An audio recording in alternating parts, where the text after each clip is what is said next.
এখানে একটা প্রশ্ন করেছেন, ভুড়ি খাওয়া যাবে কি যাবে না। ভুড়ি খাওয়া প্রসঙ্গে ইন্ডিয়া, ভারতের যারা বিখ্যাত প্রখ্যাত ওলামায়ে কেরাম, গবেষক ওলামায়ে কেরাম, সেই গবেষক ওলামায়ে কেরাম বলেছেন যে ভুড়ি, গরুর ভুড়ি হোক অথবা খাসির ভুড়ি, এই ভুড়িটা হলো মুসলমানদের জন্য খাওয়া মাকরুহ তাহরিমি। এটা কি? মাকরুহ তাহরিমি। এই ভুড়ি খাওয়া যাবে না, ভুড়িটা হলো নাজায়েজ, ভুড়িটা খেলে আপনার গুনাহ হবে, তাই ভুড়িটাকে পরিত্যাগ করতে হবে, ভুড়িটাকে বাদ দিয়ে দিতে হবে। অনেকগুলো জায়গাতে দেখা যায় কুরবানির মাংস নিয়ে নয়, ভুড়ি নিয়ে টানাটানি লেগে যায়, ভুড়ি নিয়ে মারামারি লেগে যায়, আছে কি নাই?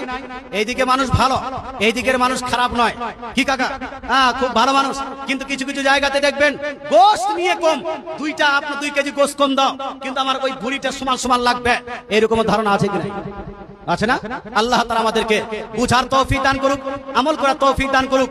ভুড়িটা হলো পায়খানার ট্যাঙ্কি, এই ট্যাঙ্কিটাকে বাদ দিয়ে দিবেন, পুঁতে দিবেন, আপনার নোংরাটা ফেলে দিবেন, আপনার ভুড়ি খাওয়া যাবে না, ভুড়ি খাওয়া মাকরুহ তাহরিমি।